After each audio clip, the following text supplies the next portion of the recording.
Assalamualaikum warahmatullahi wabarakatuh. Selamat datang di channel Mas Bro OPS. Kali ini Mas Bro akan berbagi informasi tentang asesmen nasional. Ya, asesmen nasional itu rencana pemerintah akan dilaksanakan pada bulan September mendatang. Jadi, kita harus mencari tahu apa sebenarnya asesmen, kemudian apa tujuan dilaksanakannya asesmen ini, dan lain-lain. Nah, di sini Mas Bro sudah himpun beberapa pertanyaan sekaligus dengan jawabannya. Oke, tidak usah berlama-lama, langsung saja kita mulai. Pertanyaan yang pertama yang mendasar itu adalah, apa itu asesmen nasional? Asesmen nasional adalah program penilaian terhadap mutu setiap sekolah, madrasah, dan program kesetaraan pada jenjang dasar dan menengah. Mutu satuan pendidikan dinilai berdasarkan hasil belajar murid yang mendasar, yaitu literasi, numerasi, dan karakter, serta kualitas proses belajar mengajar dan iklim satuan pendidikan yang mendukung pembelajaran. Informasi-informasi tersebut diperoleh dari 3 instrumen utama, yaitu asesmen kompetensi minimum atau AKM, survei karakter, dan survei lingkungan belajar. Jelas ya? Pertanyaan selanjutnya, mengapa perlu ada asesmen nasional? Untuk apa sih diadakan asesmen nasional? Asesmen nasional perlu dilakukan untuk meningkatkan mutu pendidikan. Asesmen ini dirancang untuk menghasilkan informasi akurat untuk memperbaiki kualitas belajar mengajar, yang pada gilirannya akan meningkatkan hasil belajar murid. Asesmen nasional bertujuan untuk menunjukkan apa yang seharusnya menjadi tujuan utama sekolah, yakni pengembangan kompetensi dan karakter murid. Asesmen nasional juga memberi gambaran tentang karakteristik esensial sebuah sekolah yang efektif untuk mencapai tujuan utama tersebut. Berikutnya, apakah asesmen nasional menentukan kelulusan peserta didik? Jawabannya tidak. Asesmen nasional tidak menentukan kelulusan. Asesmen nasional diberikan kepada murid bukan di akhir jenjang satuan pendidikan. Asesmen nasional juga tidak digunakan untuk menilai peserta didik yang menjadi peserta asesmen. Hasil asesmen nasional tidak akan memuat skor atau nilai peserta didik secara individual. Seperti dijelaskan sebelumnya, hasil asesmen nasional diharapkan menjadi dasar dilakukannya perbaikan pembelajaran. Dengan demikian, asesmen nasional tidak terkait dengan kelulusan peserta didik. Sekali lagi, asesmen nasional tidak terkait dengan kelulusan peserta didik. Penilaian untuk kelulusan peserta didik merupakan kewenangan pendidik dan satuan pendidikan. Lanjut. Siapa yang menjadi peserta asesmen nasional? Asesmen nasional akan diikuti oleh seluruh satuan pendidikan tingkat dasar dan menengah di Indonesia, serta program kesetaraan yang dikelola oleh PKBM. Di tiap satuan pendidikan, asesmen nasional akan diikuti oleh sebagian peserta didik kelas 5, kelas 8, dan kelas 11 yang dipilih secara acak oleh pemerintah. Untuk program kesetaraan, asesmen nasional akan diikuti oleh seluruh peserta didik yang berada pada tahap akhir program belajarnya. Selain peserta didik, asesmen nasional juga akan diikuti oleh guru dan kepala sekolah di setiap satuan pendidikan. Informasi dari peserta didik guru dan kepala sekolah diharapkan memberi informasi yang lengkap tentang kualitas proses dan hasil belajar di setiap satuan pendidikan. Selanjutnya, mengapa asesmen nasional hanya diikuti oleh sebagian murid? Asesmen nasional merupakan cara untuk memotret dan memetakan mutu sekolah dan sistem pendidikan secara keseluruhan. Karena itu, tidak semua murid perlu menjadi peserta dalam asesmen nasional. Yang diperlukan adalah informasi dari sampel yang mewakili populasi murid di setiap sekolah pada jenjang kelas yang menjadi target dari asesmen nasional. Berikutnya, mengapa yang menjadi sampel adalah murid kelas 5, 8, dan 11? Hasil asesmen nasional diharapkan menjadi dasar dilakukannya perbaikan pembelajaran. Pemilihan jenjang kelas 5, 8, dan 11 dimaksudkan agar murid yang menjadi peserta asesmen nasional dapat merasakan perbaikan pembelajaran ketika mereka masih berada di sekolah tersebut. Selain itu, asesmen nasional juga digunakan untuk memotret dampak dari proses pembelajaran di setiap satuan pendidikan. Murid kelas 5, 8, dan 11 tentu telah mengalami proses pembelajaran di sekolahnya, sehingga sekolah dapat dikatakan telah berkontribusi pada hasil belajar yang diukur dalam asesmen nasional. Selanjutnya, apakah asesmen nasional menggantikan ujian nasional? Asesmen nasional tidak menggantikan peran ujian nasional dalam mengevaluasi prestasi atau hasil belajar murid secara individual. Namun, asesmen nasional menggantikan peran ujian nasional sebagai sumber informasi untuk memetakan dan mengevaluasi mutu sistem pendidikan. Sebagai alat untuk mengevaluasi mutu sistem, asesmen nasional akan menghasilkan potret yang lebih utuh tentang kualitas hasil belajar serta proses pembelajaran di sekolah. Laporan hasil asesmen nasional akan dirancang untuk menjadi cermin atau umpan balik yang berguna bagi sekolah dan dinas pendidikan dalam proses evaluasi diri dan perencanaan program. Selanjutnya, mengapa yang diukur adalah literasi dan numerasi? Asesmen nasional mengukur dua macam literasi, yaitu literasi membaca dan literasi matematika. Keduanya dipilih karena merupakan kemampuan atau kompetensi yang mendasar dan diperlukan oleh semua murid, terlepas dari profesi dan cita-citanya di masa depan. Literasi dan numerasi juga merupakan kompetensi yang perlu dikembangkan secara lintas mata pelajaran.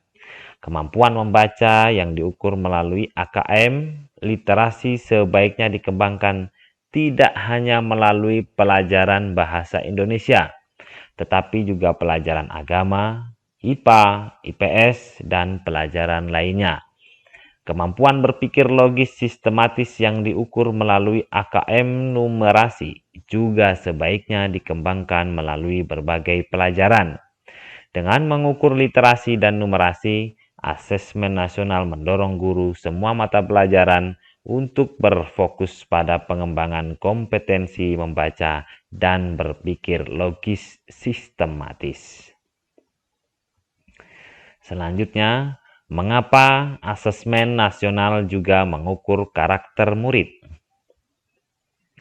Asesmen nasional bertujuan tidak hanya memotret hasil belajar kognitif murid, namun juga memotret hasil belajar sosial emosional. Asesmen nasional diharapkan dapat memotret sikap, nilai, keyakinan, serta perilaku yang dapat memprediksi tindakan dan kinerja murid di berbagai konteks yang relevan. Hal ini penting untuk menyampaikan pesan bahwa proses belajar mengajar harus mengembangkan potensi murid secara utuh, baik kognitif maupun non-kognitif. Berikutnya, bagaimana kaitan antara asesmen nasional dengan kurikulum? Asesmen nasional mengukur kompetensi mendasar, general capabilities, yang dapat diterapkan secara luas dalam segala situasi. Kompetensi mendasar ini perlu dipelajari oleh semua murid dan sekolah, sehingga dibangun melalui pembelajaran beragam materi kurikulum lintas mata pelajaran. Asesmen nasional berfokus mengukur pada kemampuan murid untuk menggunakan dan mengevaluasi pengetahuan yang diperoleh dari beragam materi kurikulum untuk merumuskan serta menyelesaikan masalah. Asesmen nasional menggeser fokus dari keluasan pengetahuan menuju kedalaman kompetensi dari kurikulum. Selanjutnya, apa perbedaan AKM dan ujian nasional? Di sini ada tabel perbedaan ujian nasional dan AKM.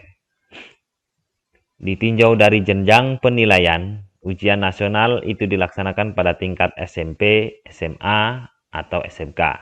Sedangkan AKM dilakukan pada tingkatan SD, SMP, SMA, ataupun SMK. Kemudian ditinjau dari level murid, ujian nasional itu dilakukan pada murid yang berada pada tingkat akhir, sementara AKM dilakukan pada murid yang duduk di kelas 5, 8, dan 11. Kemudian dari subjek murid, ujian nasional itu sensus seluruh murid, sedangkan AKM sensus sekolah dengan sampel murid. Kemudian ditinjau dari tingkat jenis tes, tingkatan jenis tes. Ujian nasional itu high stake, AKM low stake. Kemudian ditinjau dari model soal. Model soal ujian nasional itu ada pilihan ganda dan isian singkat untuk tingkat SMA, khususnya mata pelajaran matematika. Sementara AKM itu model soalnya pilihan ganda, kemudian ada pilihan ganda kompleks, kemudian menjodohkan, isian singkat, dan uraian. Jadi ada 5 bentuk soal. Kemudian ditinjau dari periode tes per murid. Ya, ujian nasional ini dilakukan selama 4 hari. Sementara AKM itu dilakukan selama 2 hari. Kemudian model pelaksanaannya, ujian nasional itu semi online. Sementara AKM itu full online bagi sekolah-sekolah yang terjangkau jaringan. Nah, semi online dan offline bagi sekolah tertentu yang tidak terjangkau jaringan, khususnya sekolah-sekolah yang berada di daerah 3T. Selanjutnya, instrumen apa saja yang akan digunakan dalam asesmen nasional? Asesmen nasional itu terdiri dari 3 instrumen. Yang pertama, asesmen kompetensi minimum yang mengukur literasi membaca dan literasi matematika murid. Kedua, survei karakter yang mengukur sikap, nilai keyakinan, dan kebiasaan yang mencerminkan karakter murid. Dan yang ketiga adalah survei lingkungan belajar yang mengukur kualitas berbagai aspek input dan proses belajar mengajar di kelas maupun di tingkat sekolah. Selanjutnya, apakah yang dimaksud dengan minimum pada AKM? Asesmen kompetensi minimum atau AKM dilakukan untuk mengukur literasi membaca dan numerasi matematika murid. Konten yang diukur pada literasi membaca dan numerasi adalah konten yang bersifat esensial serta berkelanjutan lintas kelas maupun jenjang. Tidak semua konten pada kurikulum diujikan, sehingga sifatnya minimum. Selanjutnya, apa sih perbedaan AKM dan survei karakter? AKM itu mengukur hasil belajar kognitif yang mengukur literasi membaca dan literasi matematika murid. Sementara survei karakter mengukur hasil belajar emosional yang mengacu pada profil pelajar Pancasila, di mana pelajar Indonesia memiliki kompetensi global dan berperilaku sesuai dengan nilai-nilai Pancasila, beriman, bertakwa, berakhlak mulia, berkebinekaan global, bergotong royong, bernalar kritis, mandiri, dan kreatif. Selanjutnya, apakah instrumen survei lingkungan sama untuk murid dan untuk guru? Tidak. Meskipun survei lingkungan belajar menggali informasi mengenai kualitas proses pembelajaran dan iklim sekolah yang menunjang pembelajaran, namun pertanyaan akan disesuaikan dengan perspektif respondennya. Selanjutnya, apa sajakah komponen dari literasi membaca dan numerasi yang diukur di AKM ini?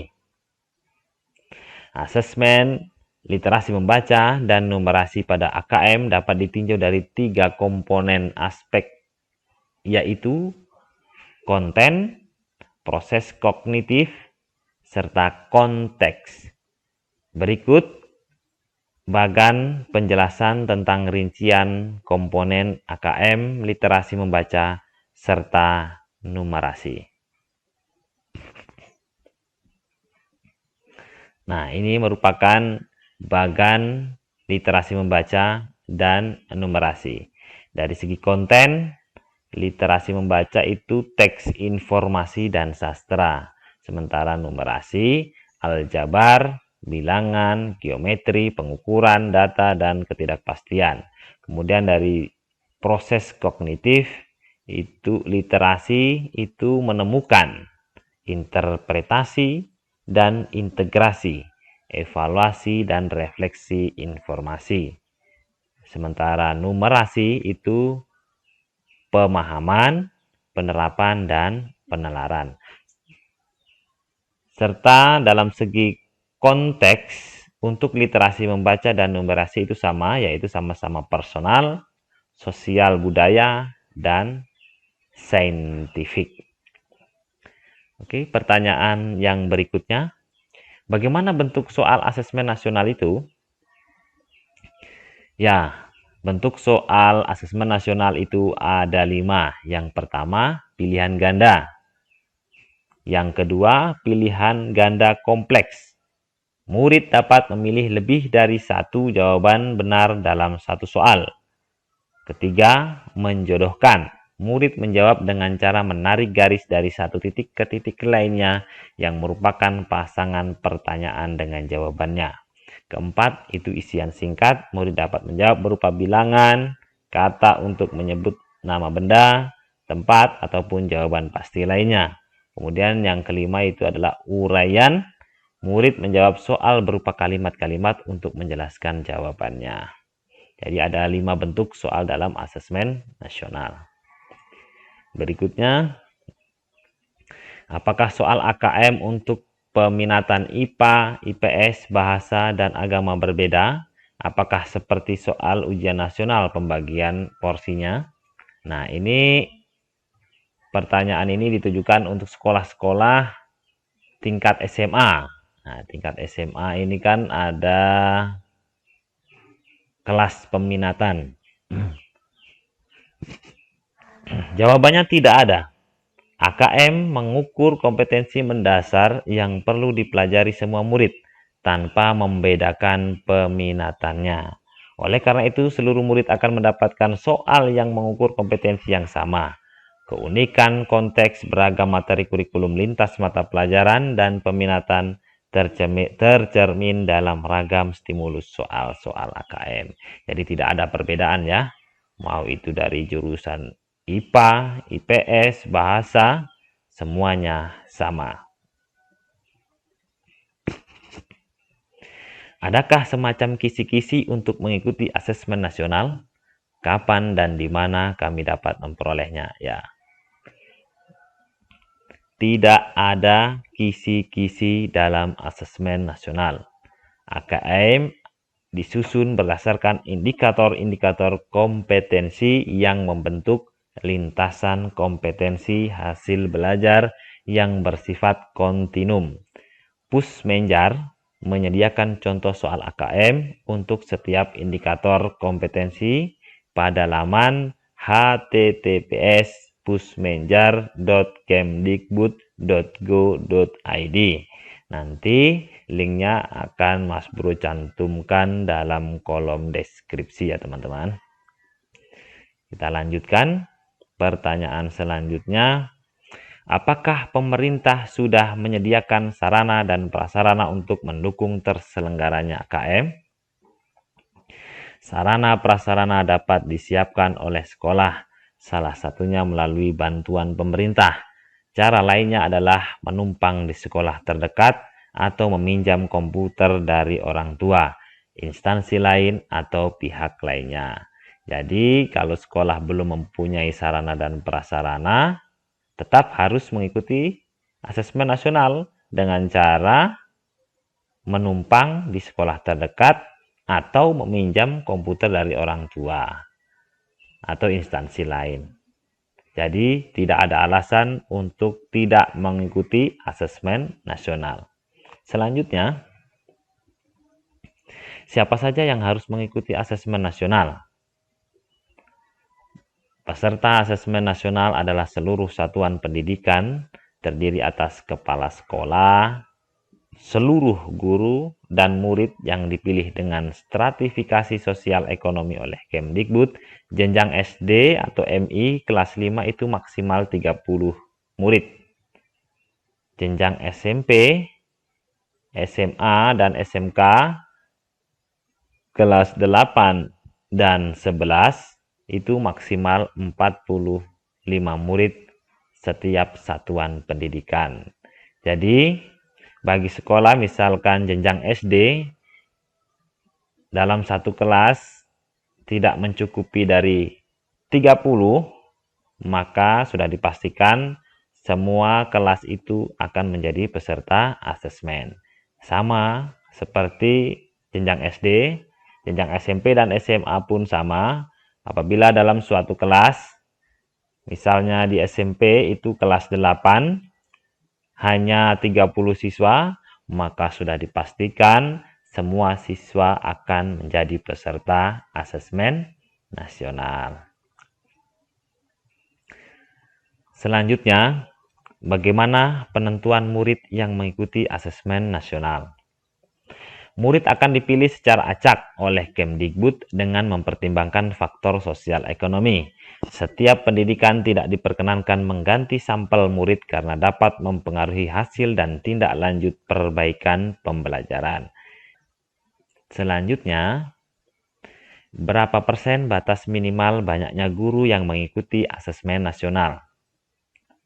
Tidak ada batas minimal. Target responden asesmen nasional adalah semua guru, baik status kepegawaian tetap maupun pegawai lepas atau honorer. Tujuan survei lingkungan belajar adalah menggali informasi yang dapat mencerminkan kondisi sekolah sesungguhnya, sehingga tingkat partisipasi yang tinggi diharapkan mampu memberikan cerminan yang lebih baik. Selanjutnya, bagaimana bila terdapat guru yang tidak mengikuti survei lingkungan belajar? Kemdikbud memberikan alokasi waktu 2 minggu untuk guru mengisi survei lingkungan belajar. Diharapkan dalam tenggat waktu tersebut semua guru akan berpartisipasi. Partisipasi setiap guru di dalam survei lingkungan belajar akan mempengaruhi akurasi gambaran umum iklim belajar dan iklim satuan pendidikan. Jadi, tidak ada alasan bagi guru untuk tidak mengikuti asesmen nasional. Selanjutnya, bagaimana pihak sekolah menyiapkan murid untuk menghadapi AKM? AKM mengukur kompetensi kecakapan hidup yang merupakan hasil belajar murid lintas beragam mata pelajaran. Oleh karena itu, keberhasilan di AKM tidak melalui proses drilling soal-soal. Satuan pendidikan diharapkan mewujudkan proses pembelajaran yang mendorong terbangunnya kompetensi serta karakter murid. Untuk mengenalkan murid pada beragam format soal AKM serta aplikasi AKM, Kemdikbud akan menyelenggarakan simulasi serta geladi bersih. Satuan pendidikan diharapkan aktif mengikuti simulasi dan geladi bersih sebagai upaya menyiapkan murid menghadapi AKM. Selain itu, Pusmenjar juga menyediakan contoh-contoh soal AKM untuk setiap indikator kompetensi pada laman https://pusmenjar.kemdikbud.go.id. Kita lanjut pertanyaan yang selanjutnya. Apa tindak lanjut dari sekolah dengan hasil AKM? Apa sih untungnya? Ya. Sekolah diharapkan mampu merefleksi hasil AKM dalam pembelajaran sehingga guru-guru menerapkan teaching at the right level serta fokus membangun kompetensi serta karakter murid. Laporan sekolah terkait iklim belajar dan iklim satuan pendidikan diharapkan ditindaklanjuti manajemen sekolah untuk menyusun dan melaksanakan program-program sekolah yang mendorong terciptanya iklim belajar yang positif dan kondusif. Oke, teman-teman, demikian tanya jawab seputar asesmen nasional. Semoga video ini bermanfaat. Terima kasih sudah menonton. Jangan lupa subscribe channel Mas Bro OPS. Apabila teman-teman ada pertanyaan, kritik, dan saran, jangan sungkan-sungkan untuk tuangkan dalam kolom komentar untuk kita diskusikan secara bersama-sama. Oke, sampai jumpa pada video-video selanjutnya. Wassalamualaikum warahmatullahi wabarakatuh.